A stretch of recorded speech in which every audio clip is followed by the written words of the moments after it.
තර්කය කියන්නේ මහා පුදුම දෙයක්. අපි එදිනෙදා අපේ ජීවිතේ අපි මොකක් හරි තීන්දුවක් තීරණයක් ගන්නකොට අපි තර්ක කරනවා. අපි අපිත් එක්ක තර්ක කරනවා. අපි සමාජෙත් එක්ක තර්ක කරනවා. ඉතින් හැම වෙලේම ජීවිතේ හොඳ තීන්දුවකට තීරණයකට යන්න අපිට ගොඩාක් වැදගත් වෙන දෙයක් තමයි මේ තර්කය කියන එක. ඉතින් ගොඩක් අය නිවැරදිව තර්ක කරන්න දන්නේ නැති නිසා ජීවිතේ ගොඩාක් තැන්වල අපහසුතාවයටපත් වෙනවා අපි අහලා තියෙනවා. ඒ නිසා සාගරයක් වගේ මේ විශාල සාගරයක් වගේ මේ පැතුරුණු මිනිසාට උපතේ සිට මරණ මොහොත දක්වාම අවශ්‍ය මේ තර්කය ගැන සරල විග්‍රහයක් කරන් තමයි අද මම ලෑස්ති වෙන්නේ. තර්කයක් කියන්නේ ඇත්තටම අවයව හා නිගමනයකින් සෑදුණු ප්‍රකාශනයක්. තර්කයක් කියන්නේ අවයව හා නිගමනයකින් සෑදුණු ප්‍රකාශනයක්. තර්ක ගත්තට පස්සේ විවිධ වූ මාදිලියේ තර්ක තියෙනවා. ගොඩාක් වෙලාවට තර්කයක නිශ්චිත අවයව ප්‍රමාණයක් නැහැ. තර්කයක නිශ්චිත සාක්ෂි ප්‍රමාණයක් නැහැ. හැබැයි විශ්වයේ ගොඩනැගෙන ඕනෑම තර්කයක අවසානයේ තියෙන එක නිගමනයයි. මම සරලම තර්කයක් කියන්නම්කෝ. සියලු මිනිසුන් මරණ සුළුය. ඇරිස්ටෝටල් මිනිසෙකි. එම නිසා ඇරිස්ටෝටල් මරණ සුළුය. මිනිස්සු මැරෙනවා නම් ලෝකේ ඇරිස්ටෝටල් කියන හාදේ මිනිහෙක් නම් අනිවාර්යෙන් ඇරිස්ටෝටල් මැරෙනවා. දැන් බලන්න මේ තර්කේ තියෙන්නේ අවයව දෙකයි නිගමන එකයි. දැන් අපි මේ වගේ සිදුවීමක් ගමු. X කියන පුද්ගලයා Y ට පිහෙන් ඇල මිනි මැරුමක් වෙනවා.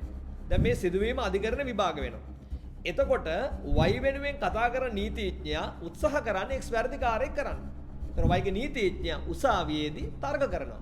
මොකද තර්කය කියන එක විධිමත් විදිහට යොදා ගන්න තැනක් තමයි උසාවිය. ඔයාලා දන්නවා. එතකොට කියනවා Y ගේ නීතිඥයා ස්වාමීනි මිනි මැරුම සිදුණු ස්ථානයේ X ඉඳලා තියෙනවා. ඒ විතරක් නෙවෙයි ස්වාමීනි X ගේ අතේ පිහියක් තිබිලා තියෙනවා. ඒ පිහියේ ලේ දැවිරලා තිබිලා තියෙනවා. අවසන් වතාවට මේ පිහිය පාවිච්චි කරලා තියෙන්නේ X කියලා ඇඟිලි සලකුණු වාර්තාවෙන් ඔප්පු වෙලා තියෙනවා. මිනි මැරුම අද වුණා නම් ඊට කලින් දවසේ රාත්‍රියේ XY ට ප්‍රසිද්ධියේ කඩමණ්ඩියේ තර්ජනය කළා තියෙනවා. ඒ විතරක් නෙවෙයි X ගේ ඇඟේ ඇති ලේ පැල්ලම් Y ගේ ඇඟේ ඇති ලේ පැල්ලම් වලට සමානයි කියලා වෛද්‍ය වාර්තාවෙන් ඔප්පු වෙලා තියෙනවා. මෙන්න මේ අවයව හේවත් සාක්ෂි දිහා බලන මිනිසුරු තීරණය කරනවා X අපරාධකාරයෝ නැත්නම් X මිනි මරුවේ කියලා. බලන්න මේ තර්කයේ අවයව 6ක් විතර හම්බුණා.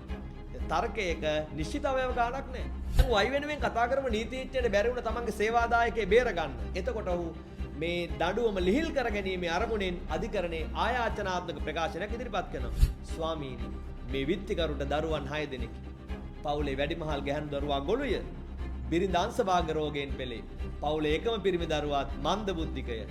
වයෝ වෘද්ධ දෙමව්පියන්ට සලකන් ඉන්නෙත් මේ විත්තිකාරය පමණි. ඒ නිසා ස්වාමීනි මේ විත්තිකරුට මේ වැරදිකරුට මේ වගේ දඬුවමක් දුන්නොත් දරු පවුලට යන කලදසාවක් නැහැ. එම නිසා විත්තිකරුගේ දඬුවම ලීල් කරන්න. බලන්න ඒ තර්කයේ තිබුණේ අවයව 5ක් විතර. හැබැයි නිගමන එකයි. තර්කයක් කියන්නේ අවයව හා නිගමනයකින් සැදුම්ලත් ප්‍රකාශනයක්. දැන් මේ වගේ තර්කත් අපි කතා කරනවා. සියලු ළමුන් දක්ෂය. එම නිසා කිසිම ළමෙක් අදක්ෂ නොවේ. මේකත් තර්කයක්. ඒ තර්කයේ තියෙන්නේ අවයව එකයි නිගමන එකයි. සියලු ගෙම්බන් මනමාලය එයින් ගම්මේ නොලෝකේ සමහර මනමාලය ගෙම්බන් කියලා. මේවත් තර්ක. මෙන්න මේ වගේ විවිධ වූ මාදිලියේ තර්ක ගැන කතා කරන්න ඔයාට හම්බෙන එකම විෂය තමයි උසස් පෙළ විෂය නිර්දේශය ඇතුලේ තර්ක ශාස්ත්‍රය එහෙම නැත්නම් ලොජික්. මෙන්න මේ වගේ 100,000 ගණනින් තර්ක ගැන කතා කරන්න ඕන නම් තර්ක හදන්න ඕන නම් තර්ක ගැන අධ්‍යයනය කරන්න ඕන නම් ඔයා කරන්න ඕන විෂය තමයි ලොජික් කියලා කියන්නේ.